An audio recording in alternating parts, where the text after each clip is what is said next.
दिल्ली में वोटिंग के बाद अब सभी को इंतजार है नतीजों का।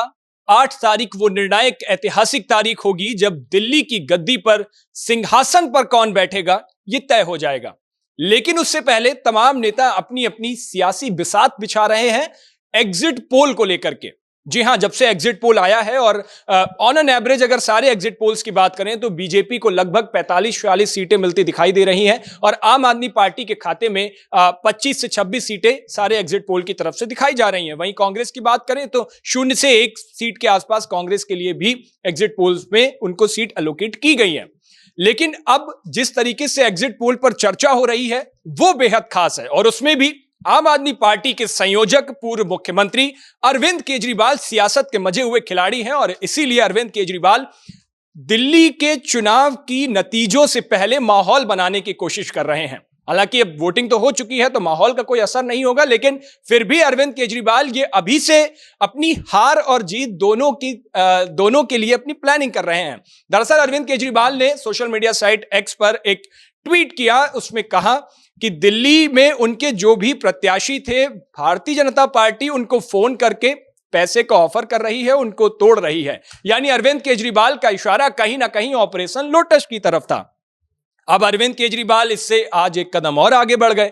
अरविंद केजरीवाल ने कहा कि मेरे जो प्रत्याशियों को 16 प्रत्याशियों को 15-15 करोड़ रुपए ऑफर किए गए हैं और संजय सिंह ने यहां तक कह दिया कि मैं उनकी कॉल रिकॉर्डिंग बीजेपी की तरफ से जो आई है हमारे प्रत्याशियों को उसका पूरा डेटा हमारे पास है और जल्द ही वो मैं सामने रखूंगा। अब इससे है क्या, दरअसल अरविंद केजरीवाल एक ऐसा सियासी माहौल बनाने की कोशिश कर रहे हैं क्योंकि आम आदमी पार्टी पिछले एक दशक में न सिर्फ पंजाब में पूर्ण बहुमत के साथ सरकार बनी, दिल्ली में पूर्ण बहुमत के साथ सरकार बनी, बल्कि आम आदमी पार्टी ने नेशनल पार्टी का जो इश्तिहार था वो भी हासिल कर लिया और नेशनल पार्टी बन गई बहुत बेहद कम वक्त में। और बहुत अमूमन राजनीति में ऐसा नहीं होता है, लेकिन आम आदमी पार्टी के साथ हुआ। आम आदमी पार्टी के कई विधायक हैं, चाहे वो गुजरात की बात करें, गोवा की बात करें, इधर आपके जम्मू कश्मीर में भी हाल ही में विधानसभा चुनाव हुए, वहां भी आम आदमी पार्टी को एक सीट मिली। तो अरविंद केजरीवाल ने पार्टी में जो पार्टी को मजबूत करने का काम किया वो कम वक्त में किया। लेकिन ये जो चुनाव था वो आम आदमी पार्टी और अरविंद केजरीवाल दोनों के लिए सियासी लिहाज से बहुत टफ चुनाव था, बहुत मुश्किल चुनाव था, क्योंकि आम आदमी पार्टी गद्दी पर बैठने के लिए तीसरी बार आतुर है और 10 साल की एंटी इनकम्बेंसी का डर अरविंद केजरीवाल को हर वक्त इस पूरे चुनाव भर में सताता रहा।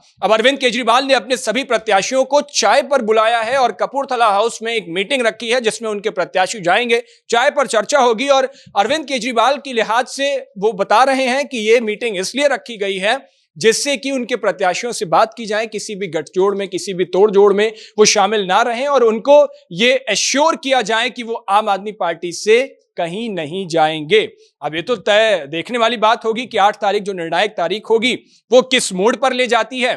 दिल्ली में बीजेपी का सूखा खत्म कर पाएगी क्या, या फिर अरविंद केजरीवाल या आम आदमी पार्टी दोबारा सत्ता में वापसी कर पाएगी क्या, या फिर शीला दीक्षित के बाद कांग्रेस को एक बार फिर मौका मिलेगा क्या, ये तो आने वाली 8 तारीख ही बताएगी। लेकिन उससे पहले तमाम नेता अपने सियासी बिसात बिछा रहे हैं और अपने पक्ष में माहौल बनाने की कोशिश कर रहे हैं। हालांकि आपको क्या लग रहा है एग्जिट पोल्स को लेकर के, क्या एग्जिट पोल सही साबित होने वाले हैं? क्या दिल्ली में आम आदमी पार्टी की सरकार दोबारा रिपीट होने वाली है, या फिर भाजपा का सूखा खत्म करेगी, या हाथ के साथ दिल्ली चलेगी? दिल्ली चुनाव के नतीजों के लिए लगातार हमारे साथ जुड़े रहिएगा।